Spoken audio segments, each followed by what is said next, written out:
고린도전서 11장 17절에서 29절까지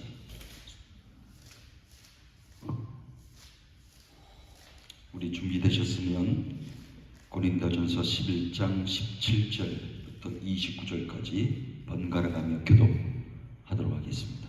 제가 17절 읽도록 하겠습니다. 내가 명하는 이 일에 너희를 칭찬하지 아니하나니 이는 너희의 모임이 유익이 못되고 도리어 해로움이라. 먼저 너희가 교회에 모일 때에 너희 중에 분쟁이 있다 할 것고 어느 정도 있거니와 너희 중에 파당이 있어야 너희 중에 옳다 인정함을 받은 자들이 나타나게 되리라. 그런즉 너희가 함께 모여서 주의 만찬을 먹을 수 없으니 이는 먹을 때에 각각 자기의 만찬을 먼저 갖다 먹음으로 어떤 사람은 시장하고 어떤 사람은 취함이라. 너희가 먹고 마실 때에 너희가 함께 그릇을 신신되고 비누한 자들을 부럽게 하느냐. 내가 너희에게 무슨 말을 하냐. 너희를 칭찬하라. 이것도 칭찬하지 않노라. 내가 너에게 전한 것은 주께 받은 것이니 곧 주 예수께서 잡히시던 밤에 떡을 가지사 축사하시고 떼어 이르시되 이것은 너희를 위하여 내 몸이 세상을 위하여 나를 나누라. 이고 19에 또한 그와 같이 잔을 가지시고 이르시되 이 잔은 내 피로 세운 새 언약이니 이것을 행하여 마실 때마다 나를 기념하라 하셨으니 너희가 이 떡을 먹고 이 잔을 마실 때마다 주의 부르심을 그가 오실 때까지 전하는 것이니라. 그러므로 누구든지 주의 떡이나 잔을 합당하지 않게 먹고 마시는 자는 주의 몸과 피에 대하여 죄를 짓는 것이니라. 사람이 자기를 살피고 그 후에 이 떡을 먹고 이 잔을 마시면 함께 읽습니다. 주의 몸을 분별하지 못하고 먹고 마시는 자는 자기의 죄를 먹고 마시는 것이니라. 아멘. 자리에 앉으시겠습니다. 기도합니다. 하나님, 오늘도 말씀하여 주옵소서. 주의 종들이 깨닫고 이 말씀대로 살아가도록 은혜를 더하여 주옵소서. 감사하며 예수 그리스도의 이름으로 기도하옵나이다. 아멘. 오늘부터 사순절 이미 시작됐죠. 사순절 첫째 주일을 맞이했습니다. 사순절은 어떤 의미일까? 그것은 예수 그리스도께서 저와 여러분을 위해서 십자가에 달려 죽으셨습니다. 그 구원의 은혜, 그 능력을 우리가 이 사순절 기간에 기억하면서 기도하며 경건스럽게 보내는 40일을 말합니다. 오늘 사순절 첫 번째 주일을 맞이하면서 고린도전서 11장 말씀을 나눕니다. 과연 이 성만찬이 우리 나사렛 교회와 저와 여러분에게 어떤 의미가 있는 것일까?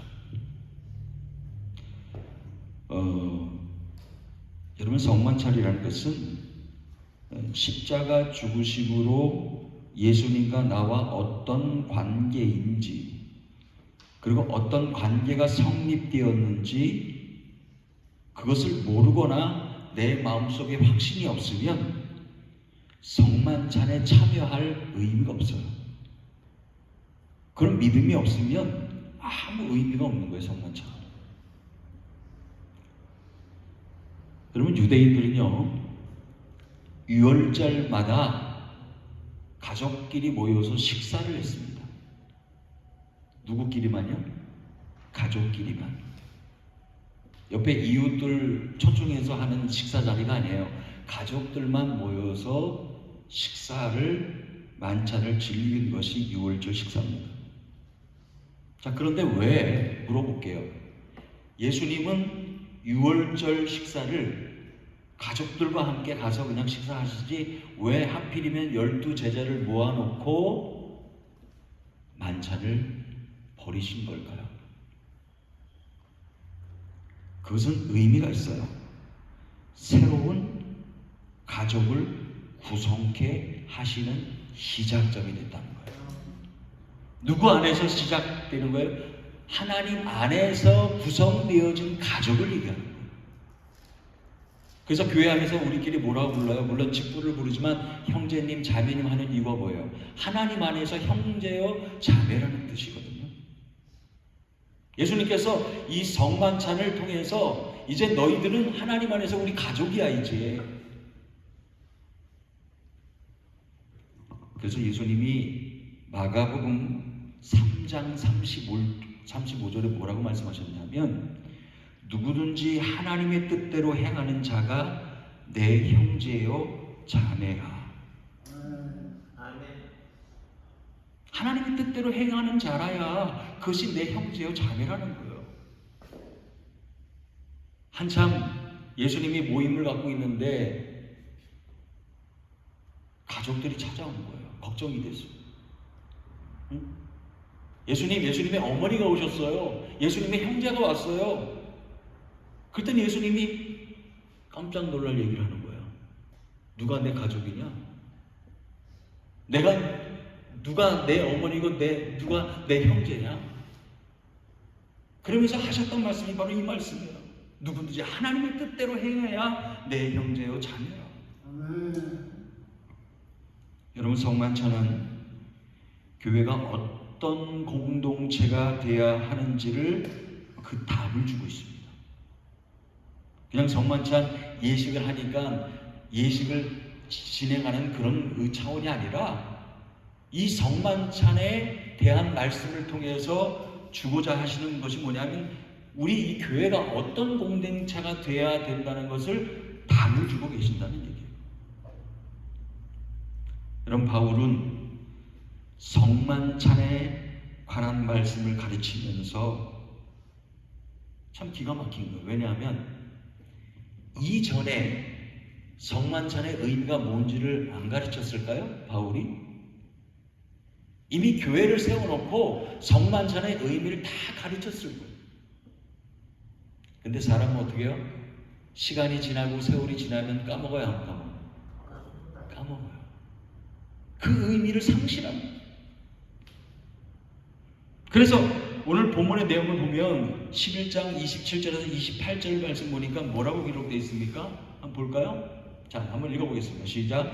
내가 명하는 이 일에 너희를 칭찬하지 아니하나니 이는 너희의 모임이 유익이 못되고 도리어 해로움이라. 먼저 너희가 교회에 모일 때에 너희 중에 분쟁이 있다 함을 듣고 어느 정도 믿거니와. 그래서 지금 이 모임이라는 자체가 의미가 없어. 충격적인 얘기죠. 지금 예배를 드리고 있고 그리고 애찬을 하고 있고 성만찬을 하고 있는데 이 모임 의미 없어 라고 얘기하면 기가 막힌 거예요. 안 그렇습니까? 기가 막힌 거야. 누구든지 불선한 마음으로 주님의 빵과 잔을 먹고 마시면 의미가 없다는 얘기예요. 바울은 왜 마음을 점검하고 성찬에 참여하라고 그렇게 또 한 번 강조했을까요? 여러분, 그 당시로 돌아가 볼게요. 여러분, 오늘 말씀 잘 들으셔야 돼요. 그 당시로 돌아가서 초대교회의 성만찬과 애찬은 어떻게 진행되었을까를 보셔야 돼요. 자, 애찬은 어떻게 됩니까? 예배가 끝난 뒤에 따로 모여서 식사하는 식사 자리예요. 그 식사 자리는 그리스도의 사랑을 나누는 자리입니다. 성도와의 교제를 나누는 자리입니다. 자, 그 다음에 성찬은 뭘까요? 식사가 끝날 때쯤, 그 당시입니다. 끝날 때쯤 돼서 이어서 예수님의 십자가의 은혜를 기억하면서 성만찬이 자연스럽게 진행되었다는 거예요. 언제요? 초대교회 때. 오늘같이 고난주간이 되어져서 성만찬을 한 것이 아니라 부활절이 돼서 성만찬을 한 것이 아니라 같이 성도 간의 애찬이 이루어지는 그 진행 가운데에 거의 끝날 즈음 되어져서 예수님의 십자가를 기억하면서 성만찬이 진행되어졌다는 거예요. 다르죠? 오늘날과? 근데 문제가 생겼어요. 식사를 하면서 애찬하는 자리에 마음이 잘 맞는 사람끼리만 앉은 거예요. 여러분 20절 한번 볼까요? 자, 20절 말씀. 자, 20절 말씀 읽어보겠습니다. 시작. 그런즉 너희가 함께 모여서 주의 만찬을 먹을 수 없으니 그랬어요. 19절 보니까 너희 중에 파당이 있어야 너희 중에 옳다 인정함을 받은 자들이 나타나게 되리라. 이 말씀은 뭐냐면 그냥 나와 마음이 맞는 사람끼리 그냥 앉아가지고 식사 자리를 나눴다는 얘기예요. 조금 불편하고 별로 친하지 않으면 같이 먹어야 먹지 않았다는 얘기.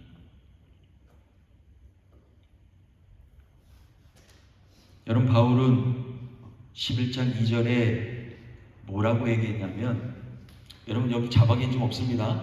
없는데 성경을 보시면 2절에 보면 전통을 잘 지키는 여러분 정말 칭찬합니다 얘기해요. 비꼬는 얘기가 아니에요.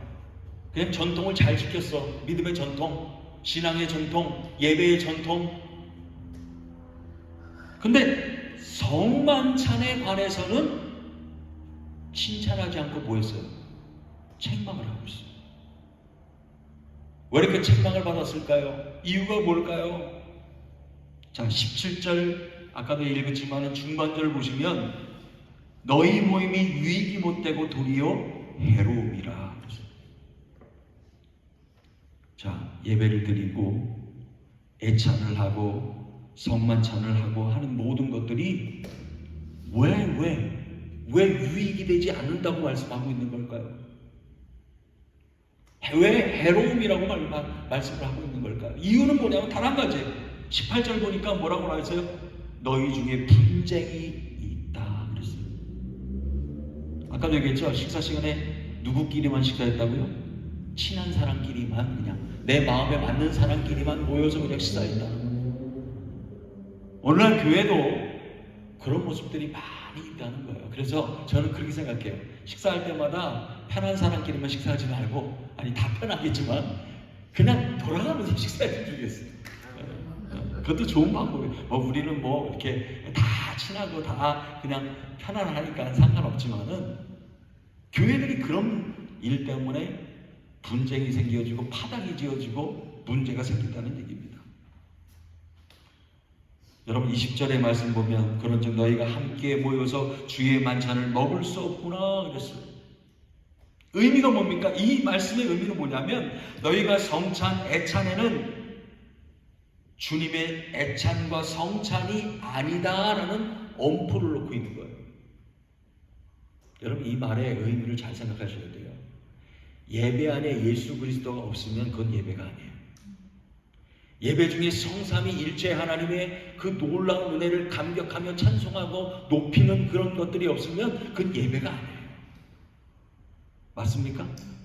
예배가 아니라는 거예요.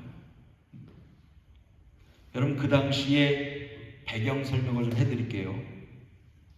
그 당시에요, 주일 저녁이 되면은 각자 음식을 해가지고 왔어요. 왜? 성만찬 애찬을 위해서. 그래서 열심히 집에서 준비를 해가지고 각자 음식을 준비해가지고 와가지고 뭐가 진행이 된 거예요? 애찬과 성만찬이 진행이 된 거예요. 그런데 문제가 뭐냐면 신분이 달라. 어떤 사람은 정말 잘 살아가지고 집에 일하는 사람을 두고 종을 두고 살아가는 사람이 있는가 하면 그 교인들 중에서, 성도들 중에서 그냥 종으로 살아가는 사람이 있는 거예요. 노예로. 자, 그 당시 초대교회는 신분을 초월해서 모두 함께 예배를 드렸어요. 이해하십니까? 근데 열심히 일하다가 헐레벌 떠고 와가지고 예배를 드리며 예찬과 성만찬에 참여하는 사람들 보면 음식을 준비해 와서 못 준비했어요. 준비할 시간이 어디 있습니까? 막 일 끝내기도 바빠가지고 와가지고 막 헐레벌 떠 오는데 자, 그러면 그 애찬의 현장으로 가볼까요? 가보면은 전부 다 그냥 잘 사는 사람들 있죠. 죄송합니다. 이런 말씀 드려서. 그때 당시를 얘기하는 거예요.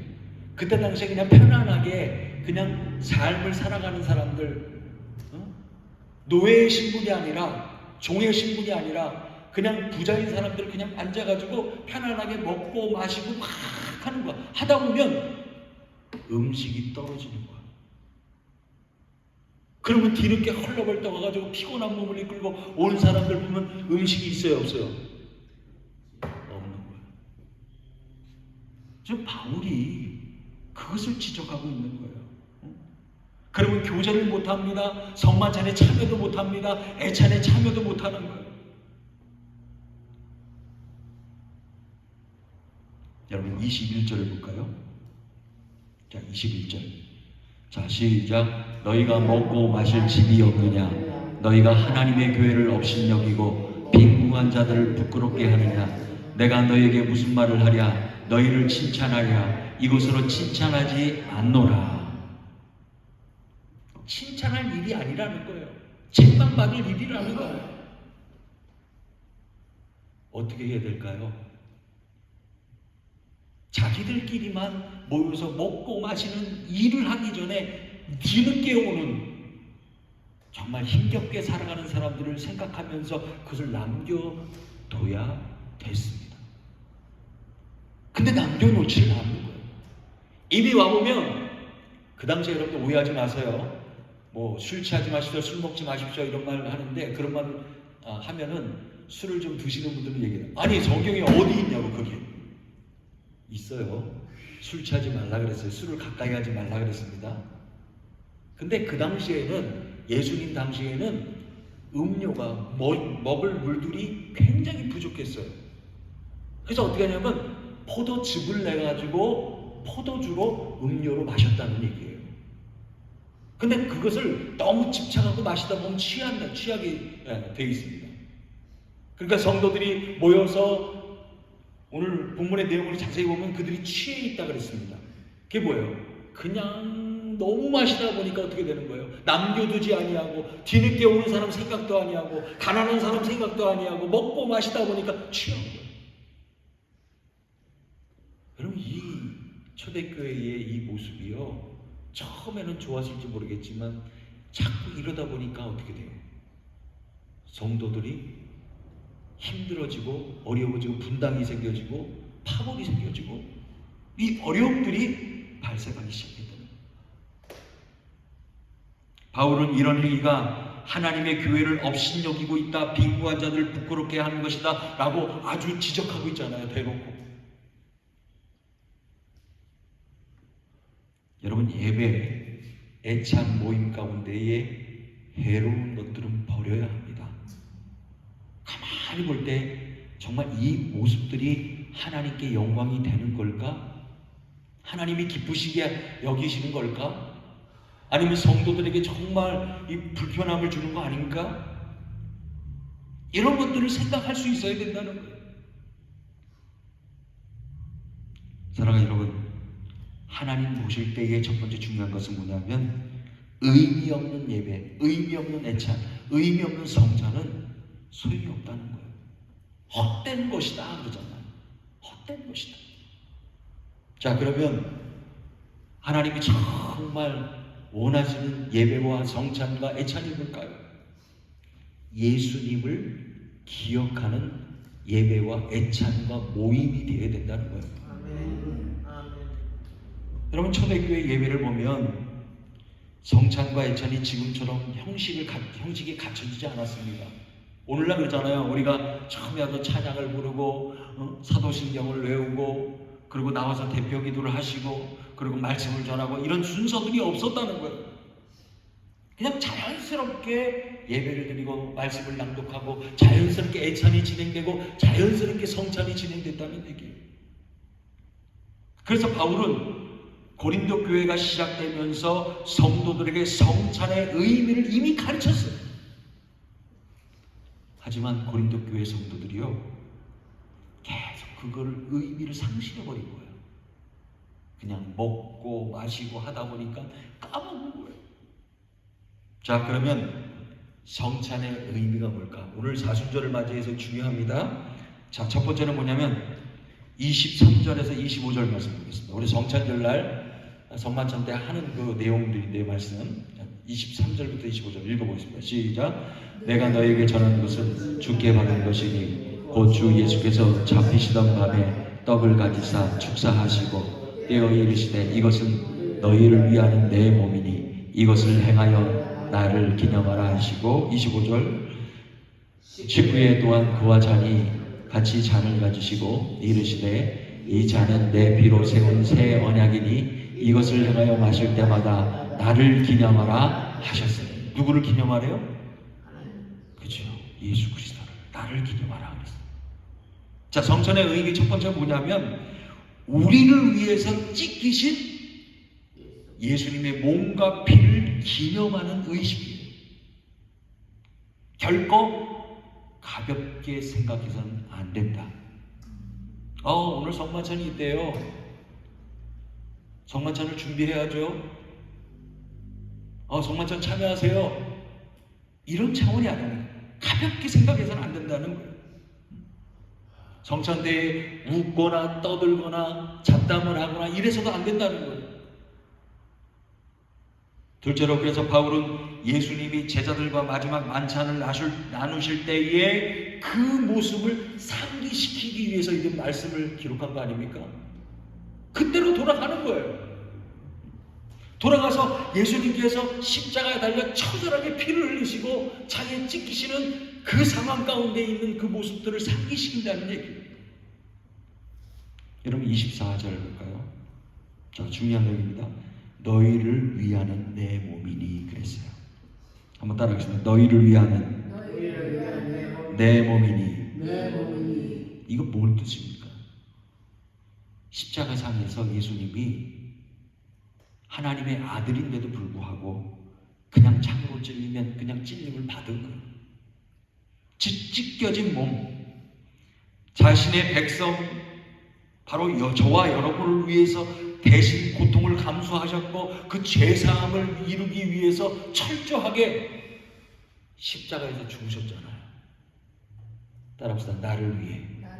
따라합시다. 나를 위해. 나를 죄사함을 위해서 몸을 찢기신 거예요. 그것을 뭐 하라고요? 기념하라.